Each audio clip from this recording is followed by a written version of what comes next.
Hello, everyone, and welcome back to the channel. Today, we are diving into the dramatic resignation of Miss Universe Kenya, the gorgeous IREN Mukiis, and the controversies surrounding her participation in the 2024 Miss Universe pageant in Mexico.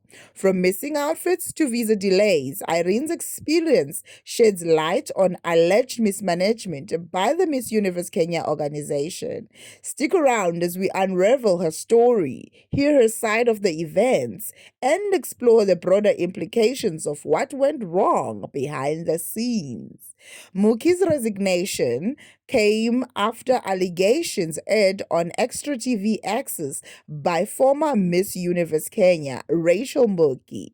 It was claimed that Muki wore her own designs instead of those provided by the Miss Universe organization, ignored communication from the team, and refused to train with her appointed coach while in Kenya. Additionally, her national costume was criticized for lacking the boldness expected at the prestigious event, especially compared to the outfits worn by other African contestants. Additionally, she reportedly refused to train with her appointed coach in Kenya, raising questions about her preparation and dedication. Many felt underwhelmed by her outfit, particularly the shorts she wore, which lacked impact of costumes presented by other African contestants. Former Miss Universe Kenya Rachel Mbugi and various online commenters have weighed in on the situation, contributing to the broader debate about Muki's performance and conduct during the event. Her reign as Miss Universe Kenya lasted a brief 2 months.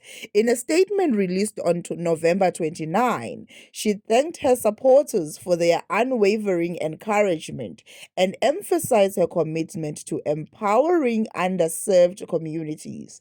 She expressed excitement for her future endeavors, particularly the inspiring evolution, focused on transformational leadership. One of her primary frustrations stemmed from the absence of a clear, formal agreement with the Miss Universe Kenya organization before she entered the competition.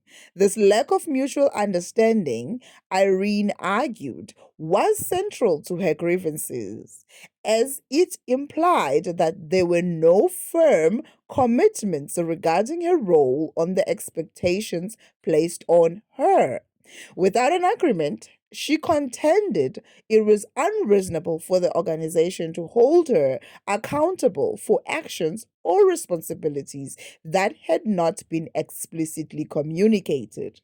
IREN also addressed damaging accusations made against her, including claims that she had planted placards at an event or failed to attend critical training sessions. She vehemently denied these allegations, asserting that they were entirely false and fabricated to deflect attention from the organization's shortcomings. These false allegations, she stated, not only tarnished her reputation, but also failed to acknowledge her dedication and commitment to the competition. IREN insisted that any discrepancies in her participation were due to the lack of preparation and support provided by the Miss Universe Kenya team rather than her own negligence. Another issue IREN raised was the inadequate wardrobe preparation by the organization. According to her, the team had provided 13 outfits but had included no shoes, accessories, or styling. While the Miss Universe International Organization recommended 53 outfits for the competition, she had suggested a more feasible target of at least 43. However, on October 21, she was informed that only the existing 13 outfits would be available and that she would need to supplement her wardrobe herself. The timeline of preparations further underscored the challenges Irene faced.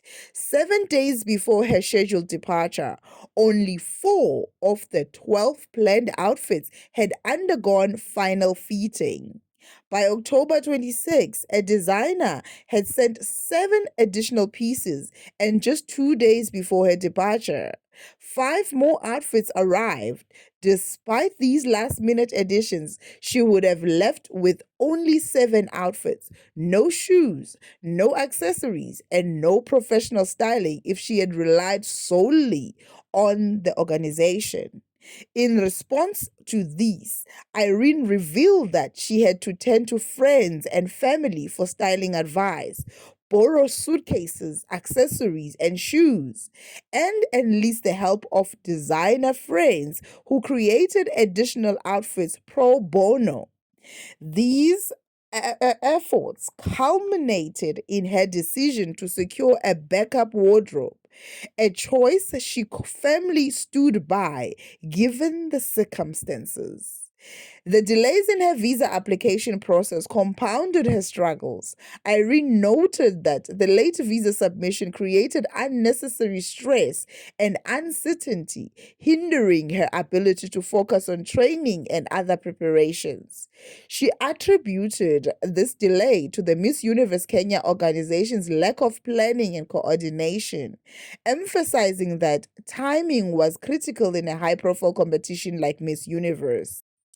Finally, Irene expressed profound disappointment with the organization's failure to communicate effectively. She believed that clear, open communication was essential for a successful competition, and the lack thereof left her feeling unsupported and frustrated. This absence of professionalism and communication, she stated, contributed to confusion, uncertainty, and setbacks that could have been avoided.